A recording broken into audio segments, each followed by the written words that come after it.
Good morning. Here is the Sanibel Island and Southwest Florida update as of May 7th, 2023. On May 2nd, the Sanibel City Council listened to the Coastal Creek Development Project appeal. The Heron Landing Association was appealing the Planning Committee's approval of this development project. In this appeal process, no new facts could be presented. The City Council's job was to determine if the Planning Committee approved the project correctly. After 2 hours of lawyers answering the City Council questions and the lawyers presenting their cases, the City Council voted 3-2 that the Planning Committee failed to follow Ordinance 86-40B and remanded the project back to the Planning Committee for further review. Vice Mayor Miller is the one who decided an ordinance was violated, and when asked his specific reasoning why, he declined to say. The main concern is that the soil is contaminated, and when digging it up, it will further contaminate the neighboring lake, even though numerous tests have shown that there is no proof in that assumption. My 2 cents on the whole situation. The homeowners in Heron Landing could care less about polluting the lake.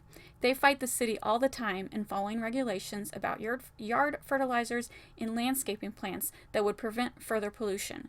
They just don't want more neighbors. They don't want more traffic, but since legally they can only go after the pollution issue, that is what they are hiding behind. The city of Sanibel is wrong in this whole situation. Remember, the land used to be a wastewater processing plant that was found to be polluting, so it was decommissioned in 2008. The land was bought by the city, the land was remediated by the city, and then eventually the land was sold by the city to this developer, with the city knowing full well he would build houses on it. Now the city is worried about the possible pollution. If the city thought the land would be a pollution issue, they should have never sold it. The developer has done numerous soil tests. He's willing to do more soil tests. His issue is Heron Landing keeps coming up with more tests based on what-if scenarios when even different governmental agencies have approved the project and are happy with the tests that have been done so far. I don't get shocked easily, but when the City Council voted to remand this back to the Planning Commission, I was shocked. I really thought the project would move forward. The City Council basically told the Planning Commission that they don't trust them, that they didn't do a good enough job. And Vice Mayor Miller is basically saying, you got it wrong, but I'm not strong enough to tell you how you got it wrong. Let me hide behind the law.